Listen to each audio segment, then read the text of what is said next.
Do you think that the press is the greatest enemy of the U.S.? Well, I'm a conservative and I'm a Republican. Certainly the news media, particularly at the national level, is a challenge for us who hold conservative beliefs. Sure, but the greatest are they enemy. a threat to the national security would you of the ever United call States? CNN an enemy? No.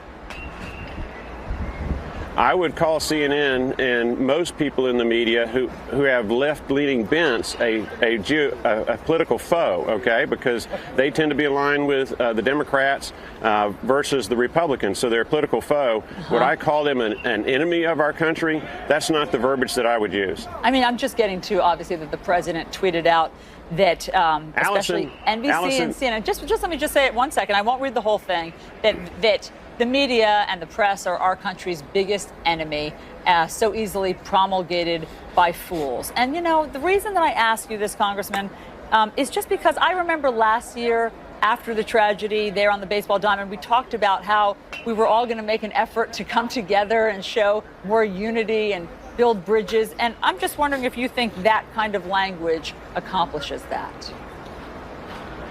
Allison, I consider you a friend, not an enemy. But when it comes to politics, and I don't know how you vote, but I would expect that you're probably a little bit more liberal than I am from the state of Alabama. How do you know that? And I would consider you a foe to the conservative beliefs that I have from Alabama. Why does it matter but I don't consider you an enemy. I consider you a friend. Vote? Why does it matter? Why are we enemies if we vote differently? Why do we have to assume things about each other? Well, to me, enemy is the word that you use when you're talking about a death row kind of combat, okay? Yeah, right. Nazi Germany in the United States, imperialist Japan in the United States, right. So why fascist does the Italy in the United States. Those were clearly CNN enemies. And about the press? But I would use it. I would use the term more as a political foe. That's the language that I would tend to feel more comfortable with. It's like the Democrats are on the baseball field. We can be friendly outside of the confines of the House floor, and we often are, even though we vote opposite each other. Yeah. But clearly, we are political foes in the political arena because we have different belief systems with respect to socialism versus free enterprise, with respect to border security versus open borders. Of course, Congressman. Everybody understands that there are differences. But I guess I'm just saying, are you comfortable with the president calling the press the biggest enemy of the U.S.? President Trump has a way of using hyperbole in order to achieve strategic advantage, and he's got a strategy and a thought process behind the words that he used, and quite frankly, he's been fairly successful at it, so I'm not one to challenge President Trump and the hyperbole that he sometimes uses in order to achieve the goals that he's trying to achieve for our country. It might be different from my style, but obviously his style works. He's president of the United States. Well, do you think it's damaging? Obviously his style works. We just had a meeting with North Korea. Who would have thought it a year ago that peace talks would break out between North Korea and the United States of America? So Donald Trump has a strategy behind the terms that he uses, and it could be that he's just a whole lot smarter than I am with respect to those types of words that I don't use, but he does.